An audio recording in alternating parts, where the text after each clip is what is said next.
Aleluia. Glória a Jesus. Aleluia. Glória a Jesus. Quero convidá-las para ficarmos de pé. Vamos orar mais uma vez.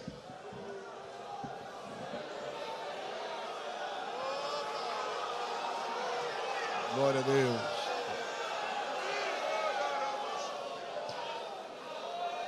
Pastor Jaime Feliciano estará orando conosco. Em seguida, pastor Ângelo Galvão estará entregando a palavra de Deus. Assim, pé como estamos, estaremos recebendo o pregador.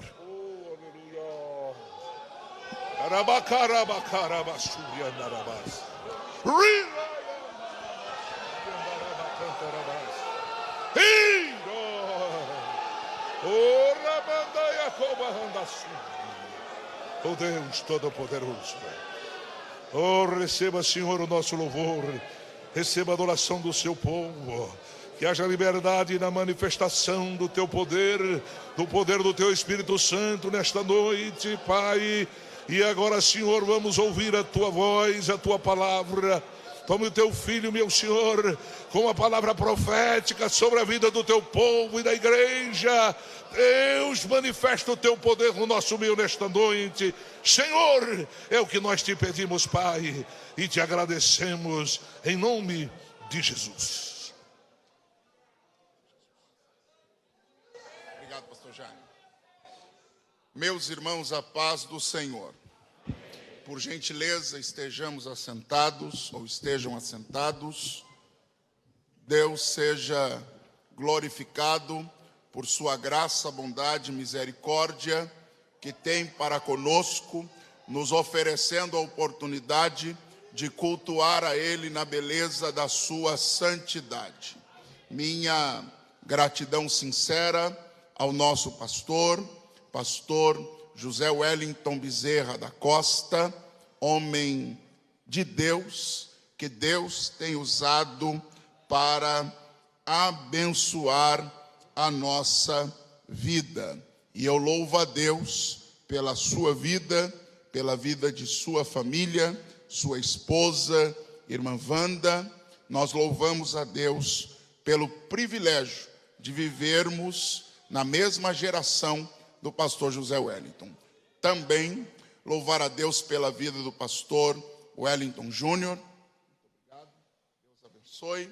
O nosso digno presidente da CGADB, graças a Deus. Sua esposa, irmã Lídia, esta família que nós amamos em Cristo Jesus. A todos os pastores que aqui estão, eu me sinto muito honrado, sendo um jovem ladeado por homens. Eu acabei de perguntar a um pastor: quantos anos o senhor pastoreia? Ele disse, 42. E eu disse, eu tenho 42 de vida. Então, quando eu nasci, o senhor já era pastor. Deus é bom. Isso é Belém. Belém tem pastor que 40 anos pastoreia e tem pastor de 40 anos de idade. Então, isso é Belém, uma igreja viva e que se renova. Louvar a Deus por todo o ministério. Eu estou acompanhado hoje dos pastores de Mojimirim, pastor Enio, o nosso pastor. Também louvar a Deus pela vida do pastor Martins, também pastor Mateus, e está conosco o pastor Roberto, de Três Lagoas. Pois bem, vamos à palavra de Deus. Por gentileza, abra sua Bíblia comigo no Salmo 77. Por gentileza, Salmo de número 77. E nós vamos ler a partir do versículo 14, ou do verso 14. Salmo 77, verso 14. Glória a Deus. A palavra de Deus nos diz assim: Tu és o Deus que fazes maravilhas. Tu fizeste notória a tua força entre os povos. Com o teu braço remiste o teu povo, os filhos de Jacó e de José. As águas te viram, ó Deus, as águas te viram e tremeram.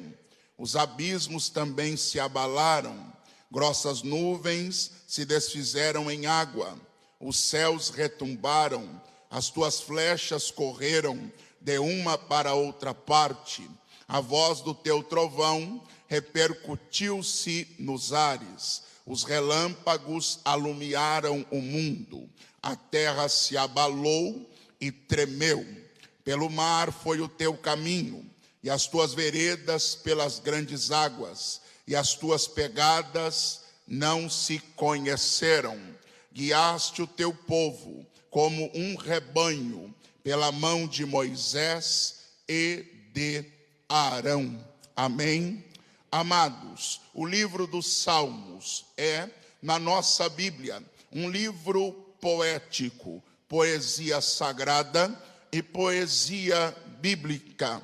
E me chama a atenção que nestes 150 cânticos estão registradas as mais diversas sensações pelas quais o ser humano pode passar.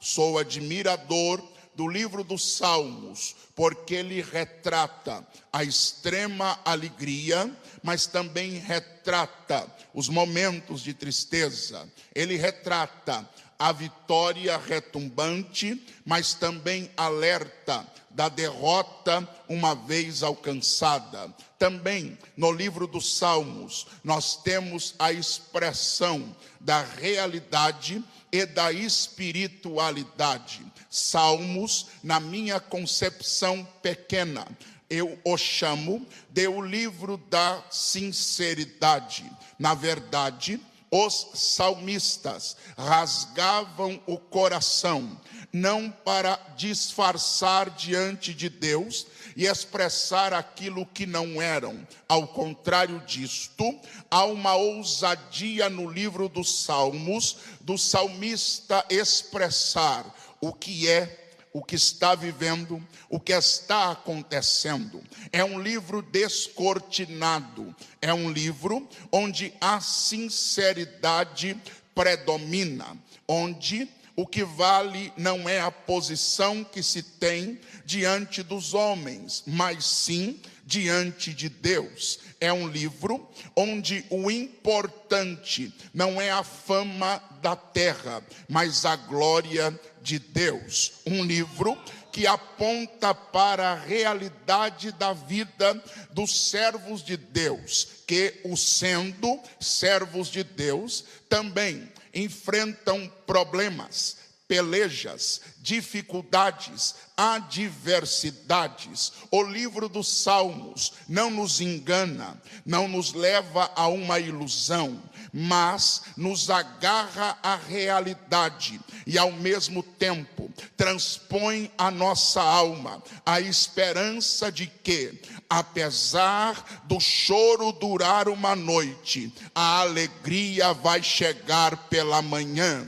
Então, eu olho para este livro e quem é dentro desta casa de oração que não tem um salmo que alegre a sua alma, que todas as vezes volte ao seu coração? Ficaríamos tempo aqui falando de salmos como o primeiro: bem-aventurado o varão que não anda segundo o conselho dos ímpios, nem se detém no caminho dos pecadores, nem se assenta na roda dos escarnecedores, antes tem o seu prazer na lei do Senhor, e na sua lei medita de dia e de noite. Pois será como a árvore plantada junto ao ribeiro das águas, a qual dá o seu fruto na estação própria, cujas folhas não caem, e tudo quanto fizer prosperará. Outro diria: pastor, Davi disse no Salmo 23, e é o salmo da minha alma: o Senhor é o meu pastor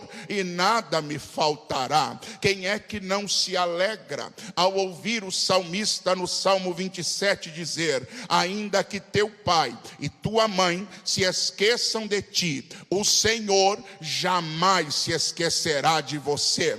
Quem é que não se alegra ao ler o Salmo 34, verso 19, que diz: muitas são as aflições do justo, mas o Senhor o livra de todas. Toda vez que eu leio esse texto eu me lembro, não interessa a quantidade de lutas que eu tenho, para cada uma luta que eu tiver, Deus tem uma vitória para me dar também. Quem é que não se alegra lendo o Salmo 37, verso de número 25, quando o salmista diz: eu fui moço, agora eu sou velho, mas eu nunca vi desamparado justo e nem a sua descendência mendigar o pão. Pode faltar na casa do rico, pode faltar na casa do pobre, mas não vai faltar na casa de quem confia em Deus. Quem não se alegra ao ler o Salmo 40, que diz: esperei com paciência pelo Senhor, ele se inclinou para mim e ouviu o meu clamor. Quem nunca derramou lágrimas ao ler no Salmo 42 dizendo: por que estás abatida, ó minha alma, e por que te perturbas dentro de mim? Espera em Deus, pois eu ainda o louvarei. Quem é que nunca se alegrou ao ler o Salmo 46, que diz: Deus é, Ele não foi nem será, Ele é hoje, é agora, é aqui, é no Belém. Deus é o nosso refúgio e fortaleza, socorro bem presente na hora da angústia. Quem é que nunca parou diante de Deus e orou como Davi: não retires de mim o teu Espírito Santo? Dá para viver sem muita coisa na terra, mas não dá para viver sem a presença de Deus. Quem é que nunca se emocionou ao ler o salmista escrevendo no Salmo 70 e dizendo: apressa-te, ó Deus, em me socorrer? Quem é que nunca parou diante do Salmo 90 e se alegrou com a expressão de Moisés, que diz: ensina-nos a contar os nossos dias de tal maneira que alcancemos corações sábios? Quem é que nunca foi para um culto lembrando-se do Salmo 100: celebrai com júbilo ao Senhor, todos os moradores da terra, servi ao Senhor com alegria e apresentai-vos a Ele com canto? Quem é que nunca parou diante do Salmo 103 e se alegrou dizendo: bendize, ó minha alma, ao Senhor, e tudo que há em mim, bendiga o seu santo nome? Quem é que nunca parou e eu ouvi pregando aqui no Belém, pastor Veiga, e ele lê um salmo que eu nunca mais esqueci, Salmo 110, verso de número 7, que diz: pelo caminho descedentar-se-á no ribeiro e prosseguirá de cabeça erguida. Alguém pode estranhar você no Belém numa segunda-feira, dia comum de trabalho, chuvoso, complicado de trânsito, e alguém diz: o que ele foi fazer lá? Foi matar a sede para continuar de cabeça erguida, foi matar a sede para continuar caminhando. Sim, quem é que não para e adora a Deus pelas escamas dos olhos ter caído e parar diante do Salmo 115 e dizer: não a nós, Senhor, mas ao teu nome toda a honra e toda a glória, porque os deuses das nações são ouro e são prata, mas eles têm boca e não fala, têm olho e não vê, têm ouvido e não anda, têm ouvido e não ouve, têm pé e não anda, têm mão e não toca. Mas o nosso Deus não, o Deus da igreja, ele tem ouvido e ouve, olho e vê, boca e fala, ele anda, ele toca, ele vai te abençoar esta noite. Quem é?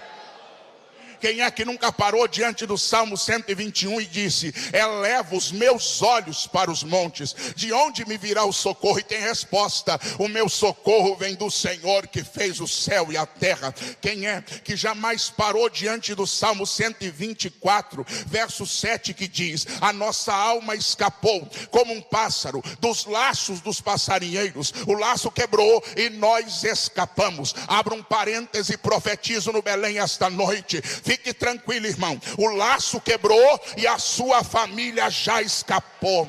Aleluia. Glória a Deus. Quem é que não para diante do Salmo 125 e adora dizendo, como disse o salmista: os que confiam no Senhor são como o monte de Sião, que não se abala, mas permanece para sempre. Quem é que nunca deu a sua alma o privilégio do Salmo 133, que diz: como é bom e agradável, ou ó quão bom e quão suave é que os irmãos vivam em união. Quem é que nunca parou diante do último salmo do livro 150, verso 6, que diz: tudo quanto tem fôlego, louve ao Senhor, louvai ao Senhor. Não, você não louva porque tem muito, e nem louva porque tem pouco. Você louva porque está vivo. Você louva porque está vivo. Você louva porque está vivo. Você louva porque está vivo, sim. E esta noite desce ao meu coração a intenção deste Salmo 77, escrito por Asaf, um dos principais salmistas registrados na Bíblia, de uma das famílias de salmistas mais tradicionais da história sagrada. Asaf é do tempo de Davi, e entre ele e Davi houve uma afinidade. Davi era salmista, mas não era levita. Asaf era salmista e era levita. O que isto quer dizer é que Deus direcionou Davi para o trono e direcionou Asaf para o templo. Mas Davi canta, mas não é levita. Na hora do culto, Davi cultua junto com todo mundo. É rei, mas no culto não tem rei, não tem grande, não tem rico, não tem pobre. Culto é culto. Sabe uma coisa que me chama a atenção no culto a Deus? É que todos estamos no mesmo nível. Não, aqui, lá do lado de fora, todas as suas credenciais humanas são válidas. Mas aqui, você nunca vai ver alguém te chamando por suas credenciais. E como nós estamos nivelados, não há algo que nivele a gente mais do que chamar de irmão.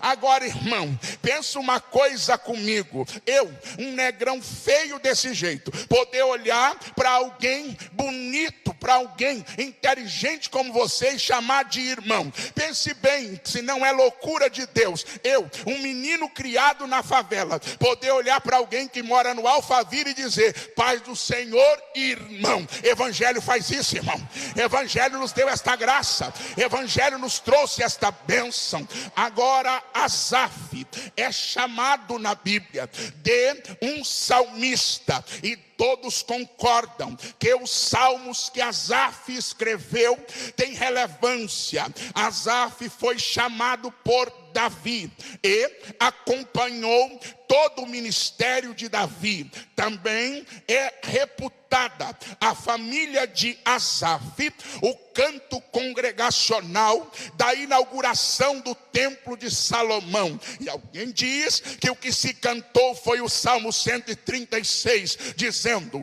louvai ao Senhor, porque a sua benignidade ela dura para sempre. Fica claro, fica evidente que nós não estamos falando de uma pessoa qualquer, é de uma pessoa, e eu já disse isso, que quando se apresentava ante ao povo, todos diziam: é Asaf, o grande salmista. Dava prazer ouvir Asaf cantar, dava alegria ouvir Asaf ministrar. Há quem diga que era impossível ouvir Asaf adorando e não se comover e não chorar. Homem de uma sensibilidade gigantesca, mas que agora no Salmo 77 não olha para a sua grande reputação. O que ele quer é rasgar a sua alma diante de Deus, e ele está neste salmo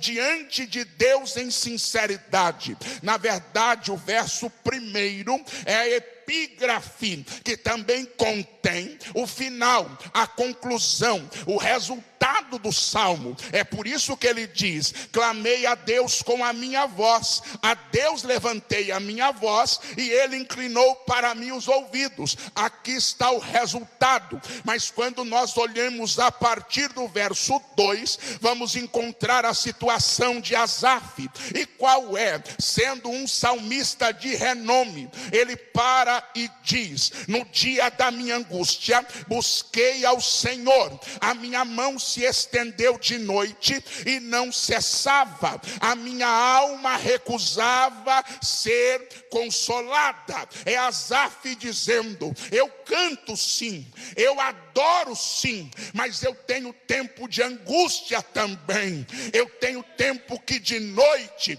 a minha alma recusa consolo. Eu sou crente sim, eu ministro no altar de Deus sim, mas eu também sou de carne e osso. Eu não sou anjo que não está sujeito às intempéries da vida. Apesar de estar no templo, apesar de sentir o toque da mão de Deus, eu também sinto o toque das minhas angústias. Eu sou um ser humano. E no verso 3 ele diz: lembrava-me de Deus e me perturbava, queixava-me e a mim, o meu espírito desfalecia.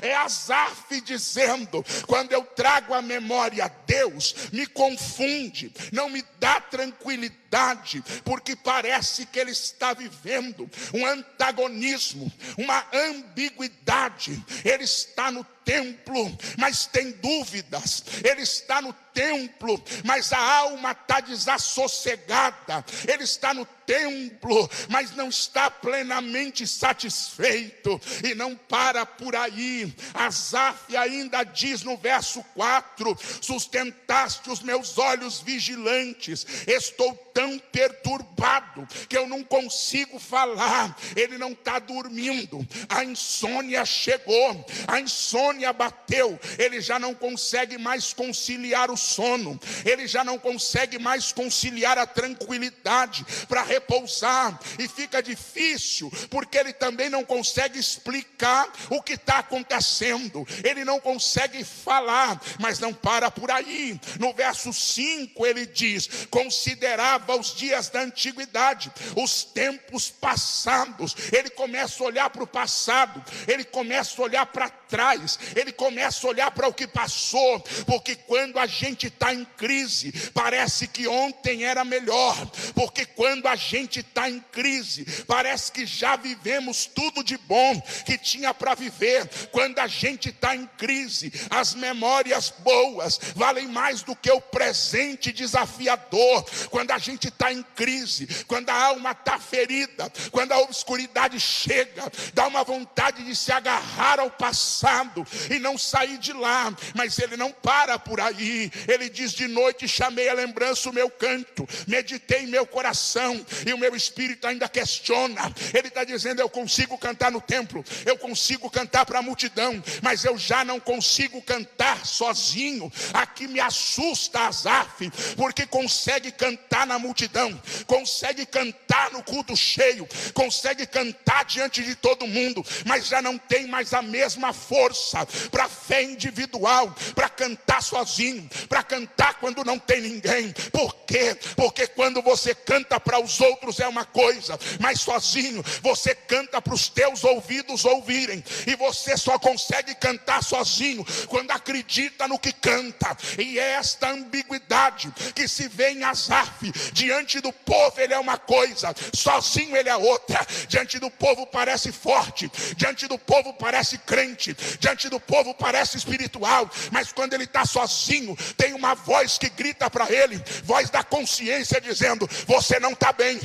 Voz da consciência dizendo: ei, para de cantar porque você não é crente. Ei, quem sabe, aleluia, a voz da consciência é julgada pela voz do inimigo dizendo: você não é digno de cantar, para de cantar, desiste de tudo. É aquele momento em que você acabou de pregar para uma multidão, mas quando está sozinho, não consegue crer na mesma coisa que pregou. É aquele momento em que parece que você está fora de desatine, está numa sintonia meio ruim. Todo mundo olha para você e diz: esse aí não tem problema. E você olha para você e diz: ai, se eles soubessem metade dos meus problemas. Sabe qual é o problema de Asaf? É que ele não pode chegar diante de todo mundo e dizer: eu estou mal, eu estou com dúvida, meu coração está azedo, eu estou vivendo angústia. Porque ele tem que preservar uma imagem social, ele tem que parecer bem para todo mundo. Então se mata por dentro para parecer bonito por fora. Então faz um verdadeiro assassinato emocional para manter uma aparência de que está tudo bem. Ele não para por aí. Aí a crise cresce, e lá no verso de número 7 ele diz: rejeitará o Senhor para sempre e não tornará a ser favorável. Eu não estou falando de um incrédulo, eu não estou falando de um filisteu, eu estou falando de um salmista do templo, que no templo canta e fora dele se sente rejeitado pelo Deus que está adorando. E aí ele vai longe. No verso 8 ele diz: cessou para sempre a sua benignidade, acabou-se já a promessa que veio de geração a geração. E aqui tem uma coisa que me chamou a atenção, e sempre que eu posso pregar nesse texto eu falo isto: Asaf vê Deus operando na vida de todo mundo, vê Deus cumprindo promessa na vida de todo mundo, mas parece que quando chega na vez dele, a promessa cessa. Quando chega na vez dele, a promessa nunca se cumpre. Nós às vezes, fazendo a obra de Deus, somos surpreendidos por isto. Você ora e Deus cura, mas de repente dentro da sua casa tem alguém enfermo e você diz: Senhor, como o Senhor curou no culto, cura aqui em casa. E Deus não cura quem está na sua casa. Você prega e todo mundo sente Deus, aí você lê o mesmo texto em casa e não sente nada. Você pede para Deus fazer na vida dos outros e Deus faz, mas a promessa que é para você parece que nunca chega, parece que nunca acontece. É uma alma dilacerada. A Bíblia diz que a esperança tardia, ela angustia o espírito, ela entristece a alma. Asaf está em crise e ele tem coragem de rasgar a sua crise, e ele vai além. No verso 9 diz: esqueceu-se Deus de ter misericórdia, ou encerrou ele as suas misericórdias debaixo da sua ira. Até aqui Asaf arranca tudo que estava machucando ele e coloca diante de Deus duas considerações. Primeiro, Deus não tem medo das suas crises. Permita-me, com todo respeito, se um psicólogo consegue ouvir suas mazelas, anotar e não ficar contaminado, o teu Deus é maior que psicólogo. Pedro teve coragem de dizer, lançando sobre ele toda a vossa ansiedade.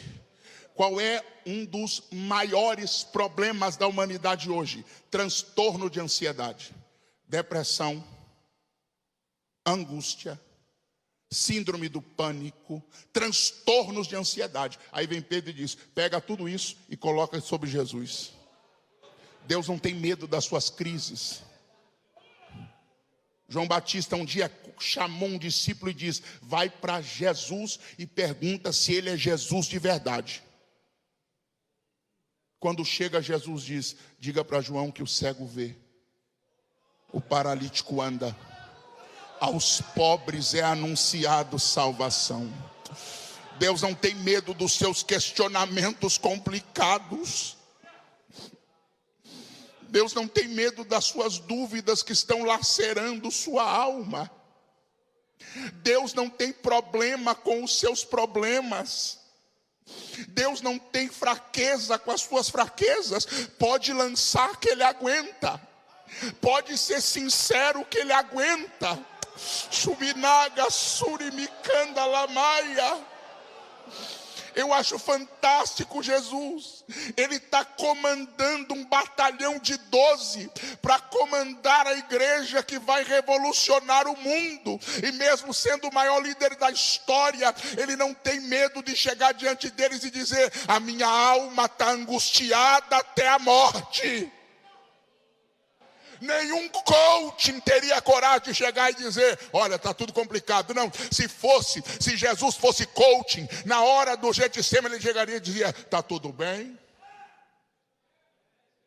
já fiz os cálculos, minha autoestima está lá em cima, fica tranquilo que eu vou sofrer uns cravinhos aí, mas eu vou suportar. Não, ele tem coragem de ser sincero: a minha alma está angustiada. Eu imagino Pedro olhando para João e dizendo: e agora? Tiago olha para Tomé, Tomé diz: não estou nem acreditando. Mas ele tem coragem de se rasgar e dizer: eu estou sentindo angústia, está doendo. E quando ele chega diante de Deus, ele não chega fazendo cena, ele chega dizendo: se possível for, passa de mim esse cálice. Jesus não vai para a cruz dizendo: está tudo bem. Ele vai para a cruz dizendo: é difícil, é dolorido, é complicado. Ele vai para a cruz dizendo: nenhum ser humano está preparado, nenhum ser humano aguenta. Eu só vou aguentar porque estou obedecendo o Pai. Shuminai decoma nasso e degai. Tem dia que a gente tem que se rasgar, gente.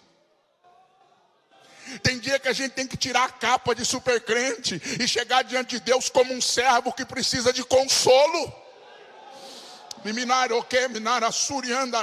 E é isso que Asaf diz, é isso que Asaf expressa. Ele para no verso de número 10 e declara: então disse eu, isto é enfermidade minha, e logo me lembrei dos anos da destra do Altíssimo. Agora Asaf vai viver uma mudança. Ele vem, parece que uma escada progressiva que o leva para baixo. Ele está quase batendo no fundo do poço, mas daí ele para e diz assim: peraí, o problema não está em Deus, o problema está em mim. Agora, se o problema está em mim, a mão de Deus resolve, a mão de Deus resolve, a mão de Deus resolve. Me deixa liberar sobre você uma palavra de convicção bíblica. Independente da dimensão do teu problema, a mão de Deus resolve, a mão de Deus resolve, a mão de Deus resolve. Por favor, eu sei que belemita não gosta muito, mas ajuda o negrão a pregar, deixa o negrão pregar. Vem comigo na graça da palavra. Pega na mão do teu irmão e diga: a mão de Deus resolve,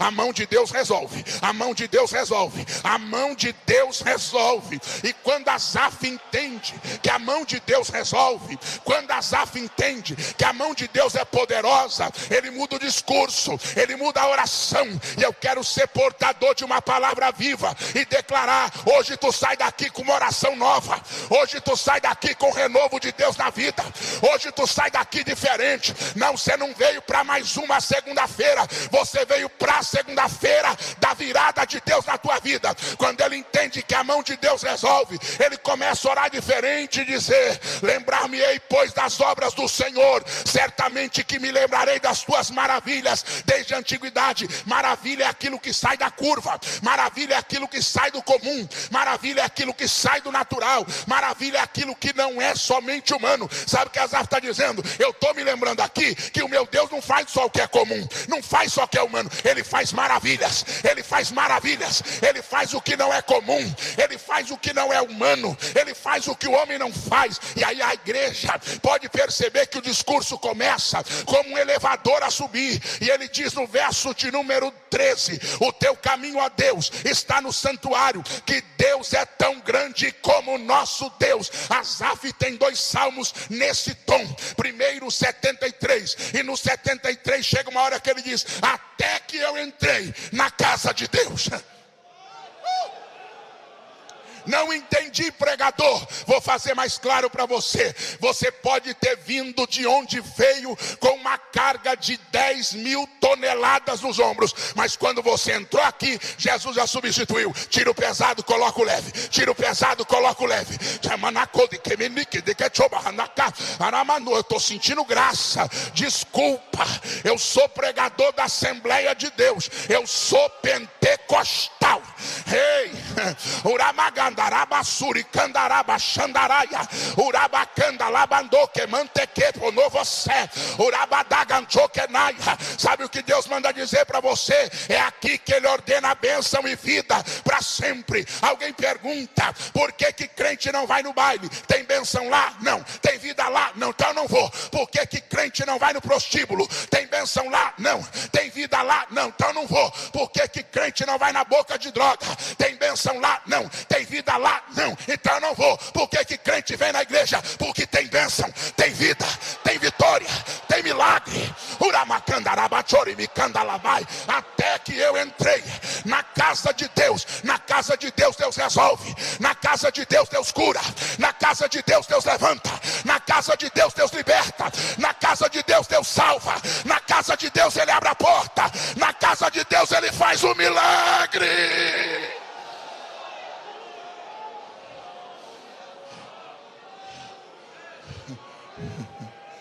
Verso 14: Tu és o Deus que fazes maravilhas, e tu fizeste notória a tua força entre os povos. Permita-me aqui uma conjectura. Eu vejo o salmista dizendo: Deus, o mundo inteiro vai saber que tu é forte. O mundo inteiro vai saber que o teu Deus é poderoso. Não, você não entendeu. Não, você não entendeu. Não, aleluia. Deus está mandando dizer para você pela palavra: fica tranquilo, o que eu vou fazer, teu vizinho vai dizer: meu Deus, só pode ter sido Deus que fez. Só pode ter sido Deus que fez. Aí, aleluia, ele entra numa linguagem alegórica, numa linguagem metafórica, mas historicamente baseada. Ele vai falar da época da saída do Egito. É linguagem metafórica, mas ela está historicamente baseada. Não é carochinha, não é conto de fada. É linguagem à verdade, uma linguagem de maneira simbólica, mas historicamente embasada. Então ele começa a dizer, e eu já disse, e vou repetir quantas vezes Deus mandar. Ele diz assim: as águas te viram, ó Deus, as águas te viram e tremeram, os abismos também se abalaram. O que ele está dizendo? Travessia do Mar Vermelho. Por que o mar abriu? Porque Moisés é forte? Não. Porque Miriam dançou? Não. Porque Arão é sacerdote? Não. As águas abriram porque Deus é Deus. As águas abriram porque Deus é Deus. Alamanacho de Keminaia. Me dá uma segurança, irmão, me dá uma confiança a saber que nós servimos ao Deus que abriu o Mar Vermelho, tirou a água da rocha, fez maná cair do céu. Nós servimos ao Deus que afogou Faraó. Nós servimos ao Deus que humilhou Nabucodonosor. Nós servimos ao Deus que dá vista ao cego, faz o paralítico andar, faz o mudo falar, faz o sordo ouvir, faz milagres e maravilhas. E aí eu gosto da linguagem metafórica, eu gosto da linguagem como que se ele desse vida ao mar. E me permita conjecturar: o mar olha para Moisés e diz: para você eu não abro. O mar olha para Arão e diz: para você eu não abro. O mar olha para Miriam e diz: para você eu não abro. Aí Moisés diz assim: então olha lá. E me permita usar esse antropomorfismo. Quando o mar olha para Deus, Deus diz: e aí? Para o Senhor eu abro, para o Senhor eu abro, para o Senhor eu abro. As águas te viram, ó Deus, as águas te viram e tremeram. Deixa o negrão profetizar. Ainda você serve ao Deus que abre o mar. Deus vai abrir esse mar, Deus vai abrir esse mar, Deus vai abrir esse mar. Ele não para por aí. Me permita terminar agora. Ele diz assim, ó, verso de número 18: a voz do teu trovão repercutiu-se nos ares, os relâmpagos alumiaram o mundo, a terra se abalou e tremeu. Voz de trovão fala da voz do mistério de Deus. Vou repetir para você: voz do trovão fala da voz do mistério de Deus. Deus não fez ninguém escrever, ninguém escreveu, ninguém sabe, mas Deus está fazendo. Não estou entendendo, pastor. Deus ainda não falou que vai fazer, mas Ele já está fazendo, Ele já está fazendo, Ele já está fazendo. E quando Deus fizer, alguém vai ter que parar e dizer: é mistério. Quem tem a receita para fechar a boca de leão na cova? Quem tem a receita para preservar tecido humano no meio do fogo? Quem tem a receita para manter um homem vivo dentro do ventre de um grande peixe? Quem tem a receita para implodir uma muralha com grito? Deus. Alguém olha e diz: o mar abriu? É mistério. O leão não te tragou? É mistério. O fogo não te queimou? É mistério. Era para você ter sido mandado embora e não foi por quê? É mistério. Era para ter te tirado daquela igreja, ele não tirou por quê? É mistério. Seu casamento já era para estar acabado, não acabou por quê? Porque a voz do trovão ainda fala. A voz do trovão ainda fala. Eu vou terminar, permita-me terminar. Verso 19: pelo mar foi o teu caminho, e as tuas veredas pelas grandes águas, e as tuas pegadas não se conheceram. É alguém tentando investigar e dizendo: como é que Deus faz? Como é que Deus faz? Por onde Deus passa? Como é que Deus age? Como é que Deus faz? E a gente vai passando do outro lado dizendo: só o Senhor é Deus, só o Senhor é Deus, só o Senhor é Deus, só o Senhor é Deus, só o Senhor é Deus. Alguém pega um raio-x dentro de um centro médico e diz assim: não entendi. Você veio aqui e estava com câncer. Eu não te operei, você não está mais com câncer. Não entendi. Faz todos os exames, e alguém diz assim: a senhora nunca vai ser mãe. Daqui a pouco ela chega no consultório: doutor, é o Mateus. Mateus? Seu sobrinho? Não. Adotou? Não. Como é que foi? Deus fez nascer através de mim. Mas como é? Ele faz e não deixa ninguém saber a receita. Todo mundo tem que saber que é ele.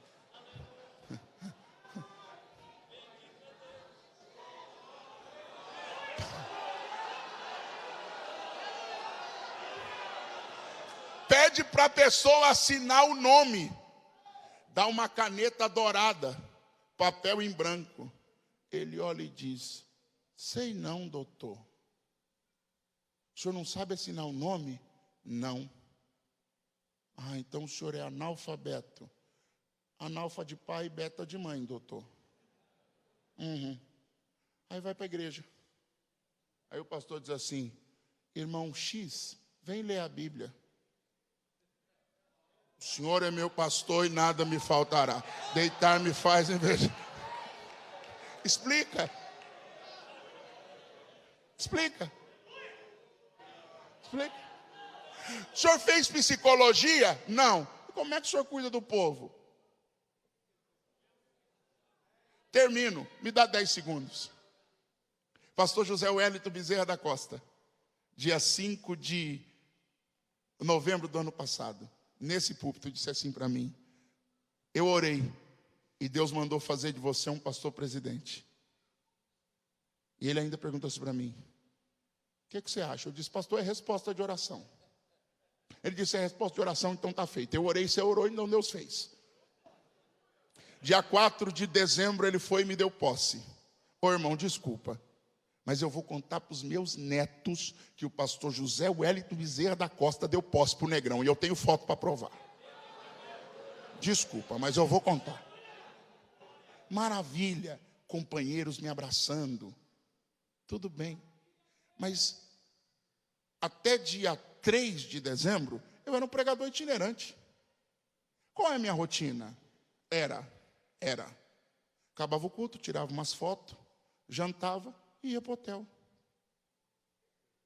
Não aconselhava ninguém, não apacentava ninguém, não ouvia ninguém. Aí dia 4 o pastor pôs a mão na minha cabeça e disse: esse é o pastor da igreja. Dia 5 eu vou para a sede. Mogi Mirim, pode ir lá que a coisa está preta lá. Aleluia. Dia 5 eu fui para a sede. Mateus é o secretário da igreja. Ele chegou e me apresentou uma sala, uma cadeira, uma mesa, 2 cadeiras na frente, e ele estava com um tablet na mão. Ele me apresentou e disse assim: posso mandar entrar? Eu disse: mandar entrar quem? Ele disse: tem pessoa para o senhor atender. Mas me deu um pavor, meu irmão. Que eu pensei comigo: Jesus, eles não estão vindo tirar foto. Eles querem que eu aconselhe ele com um pastor. Eu disse para o Mateus: dá para o irmão sair? Ele ficou meio assim, né? Porque acostumado a lidar com um pastor 5 estrelas. Aí veio um negrão. Eu disse: dá para o irmão sair? Ele saiu. Eu disse: fecha a porta. Ele fechou a porta do gabinete. Eu tremia. Eu me apavorei e disse: Deus, eu vou passar vergonha, eu não sei o que falar, eu não sei como aconselhar. Senhor, qual é a mensagem que eu prego para esse irmão? Que texto bíblico que eu uso? Eu não sei aconselhar. Comecei a me apavorar, baixei minha cabeça, fiquei com medo e disse: meu Deus, o pastor me deu posse ontem e eu vou passar vergonha hoje. Quando eu estou orando em desespero, Deus entrou na sala e disse: abre a porta, manda o povo entrar, porque eu te coloquei aqui e eu vou te dar sabedoria. Sim, eu não sei te explicar como, eu não sei, diante do Espírito Santo, eu não sei te explicar como, mas eu chamei o Mateus e disse: manda a lista entrar. Entra um, aconselhei, 1 hora, entra outro, 1 hora, entra outro, 1 hora. Tem dia que eu entro lá 8 horas da manhã e saio de lá 6 horas da tarde, vou em casa, tomo um banho e volto para o culto. E o senhor diz assim: pastor, como é que o senhor está fazendo? Como é que eu estou fazendo? Eu não sei. Eu sei que nesta quarta-feira passada sentou uma menina na minha frente e disse: pastor, eu entrei aqui há 1 mês atrás, depressiva, pensando em me matar, pensando em acabar com a minha vida, mas aquele conselho que o senhor me deu, eu fui para casa e disse: Jesus, tu está na vida daquele pastor, então muda. Hoje eu estou aqui, pastor, estou liberta, não vou me matar, estou indo para o céu, estou firme na igreja. Deus faz, Deus faz, Deus faz, meu irmão. Tem direção de Deus na sua vida. Eu não sei se o teu momento hoje é mau, mas eu sei de uma coisa: o Deus que te escolheu vai fazer, vai passar com você pelas águas, vai passar com você pelo fogo e vai chegar do outro lado e dizer: fica tranquilo, eu não te deixo, eu não te abandono, eu sou contigo até o fim. Por favor, termine a mensagem comigo, coloque a mão no ombro de alguém e diga: fica tranquilo, quem chamou cuida, quem chamou cuida, quem chamou cuida, quem escolheu cuida, quem chamou cuida, quem escolheu cuida, cuida, cuida, cuida, cuida, cuida. Na macandaraba chori, me candaramandara sé, labaracomi, me candarabá. Se Deus tem cuidado de você, você vai sair daqui hoje como Asaf. A Deus levantei a minha voz, a Deus clamei e Ele ouviu o meu clamor. Quem pode dar um glória a Deus?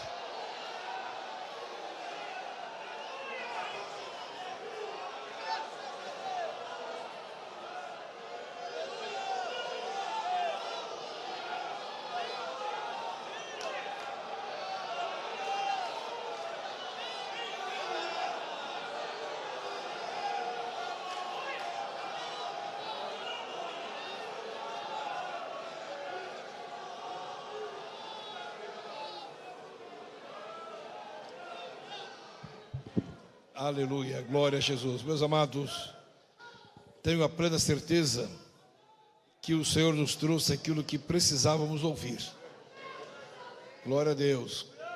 Enquanto o pastor pregava a respeito da condição deste adorador, estava pensando, meus amados, que aqueles que adoram a Deus, aqueles que cantam, aqueles que pregam, aqueles que servem ao Senhor, também passam por situações adversas. Não é? Eu costumo dizer que aqueles que Jesus ama também ficam enfermos. Aqueles que Jesus ama também vêm a falecer. Não foi assim que foram chamar a Jesus, dizendo que Lázaro, aquele a quem tu amas, está enfermo. E Jesus demorou um pouquinho para atender o chamado. E quando Jesus chega, Lázaro já tinha morrido. Mas antes de sair, Jesus disse aos seus discípulos: olha, vamos lá a Betânia, porque Lázaro, o nosso amigo, está dormindo, mas vou despertá-lo do sono. Então veja que Jesus amava Lázaro, e Jesus era amigo de Lázaro, e Lázaro morreu.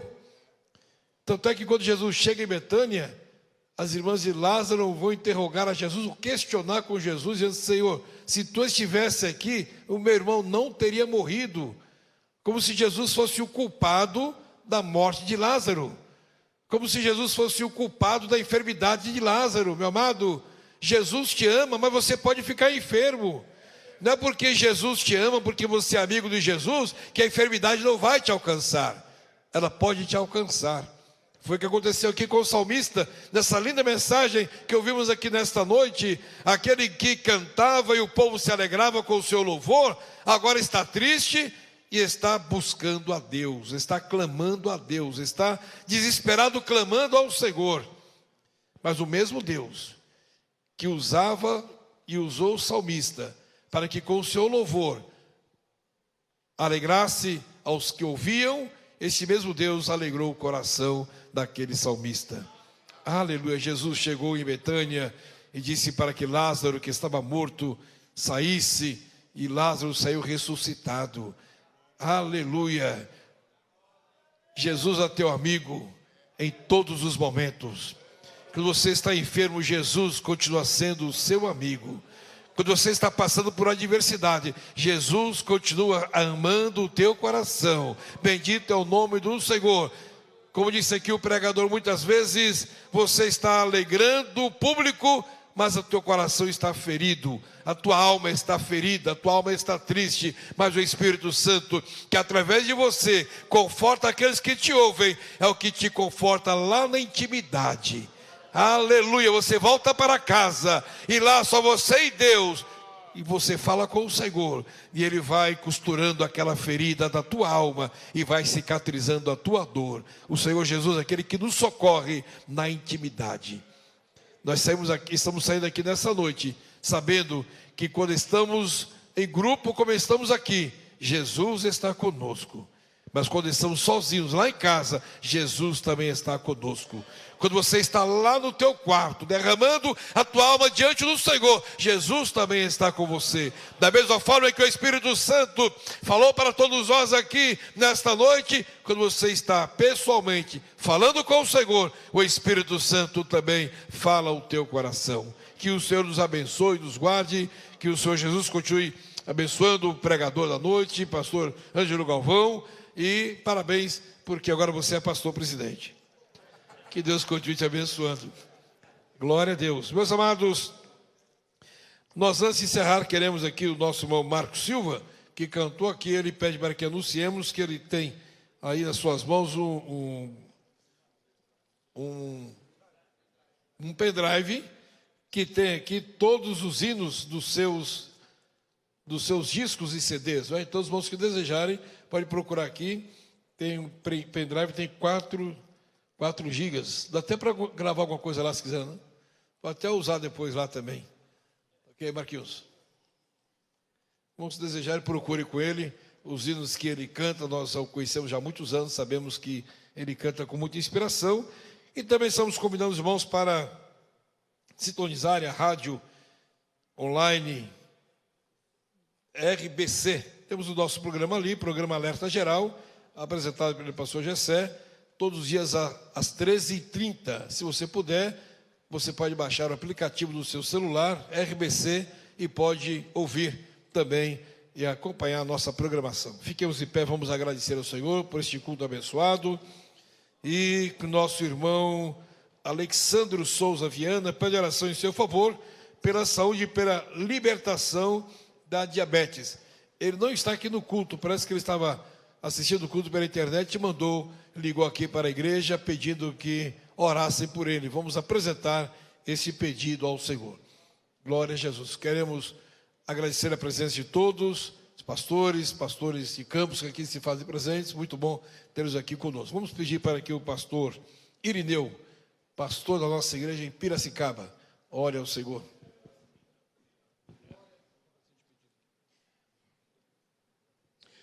Oremos. Maravilhoso Deus e Pai, nós te louvamos agora, te agradecemos por esta bela reunião, por esse culto.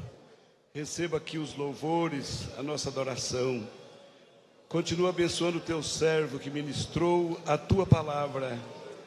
Pai, nós te pedimos também em favor do teu filho que fez esse pedido de oração. Visita-o neste momento e atende a sua súplica. Pai, nós te pedimos agora em favor do teu servo, nosso pastor, pastor José Wellington, abençoa a sua saúde, visita a irmã Wanda, neste momento, a tua filha, a tua serva, abençoa todos os seus familiares, pastor José Wellington Júnior, todos os seus familiares, todos nós aqui presentes, aqui representados, todas as famílias aqui presentes. Pai Santo, nós te agradecemos pelas maravilhas que o Senhor nos deu durante todo esse dia aqui nesse santuário. Assim nós te louvamos e te agradecemos no nome santo de Jesus, o teu santo e amado Filho. Amém. Meus amados, nós gostaríamos também, estava aqui nos esquecendo, de anunciar a todos os obreiros irmãs também que desejarem fazer os cursos da nossa faculdade, não sabe que a nossa igreja, Assembleia de Deus Ministério do Belém, tem uma faculdade que está já alcançando quase o trâmite final do MEC. Já tem autorização para funcionar, já tem o seu reconhecimento pelo MEC, está faltando apenas a publicação para que ela possa estar plenamente de acordo com o MEC. Então, a nossa faculdade, que tem como diretor-geral o nosso pastor-presidente, oferece os cursos para os sobreiros, curso básico de teologia, curso médio de teologia e bacharel em teologia. Então, os irmãos que desejarem, a faculdade oferece esses cursos, curso à distância também, e durante este ano a faculdade estará promovendo aqui outros cursos, simpósios, seminários. Fiquem atentos, os irmãos podem acessar o site da nossa faculdade e obter ali as informações, ok? Então, os irmãos que puderem, procurem aqui a secretaria da faculdade, as extensões, os nossos setores estão autorizados a funcionar com extensões, o curso básico, onde está o pastor Elias Torralbo, o curso básico e o curso médio, não é isso? Curso médio e curso básico podem ser feitos também nas extensões, pastores setoriais estão sabendo, e os irmãos lá do seu setor, que desejarem fazer a FAESP, os irmãos procurem a direção da igreja, lá do setor, que terão maiores informações, ou a secretaria da faculdade aqui no Belém. Ok? Então, faça o curso FAESP. A orientação do nosso ministério é para que aqueles irmãos que desejarem e que forem indicados para servirem no ministério, ou como ministros, ou para serem consagrados a presbíteros, ou para serem consagrados a diáconos, é necessário que faça pelo menos o curso básico de teologia e, evidentemente, preferência da FAESP, porque a FAESP é da nossa igreja. Amém? Que a graça de nosso Senhor e Salvador Jesus Cristo, o amor de Deus nosso Pai, a comunhão e as consolações do Espírito Santo esteja com todo o povo de Deus aqui presente. Nós dizemos amém. Oh, meus irmãos de Bugaçu, Deus abençoe vocês. Sábado, às 23h30, nós temos...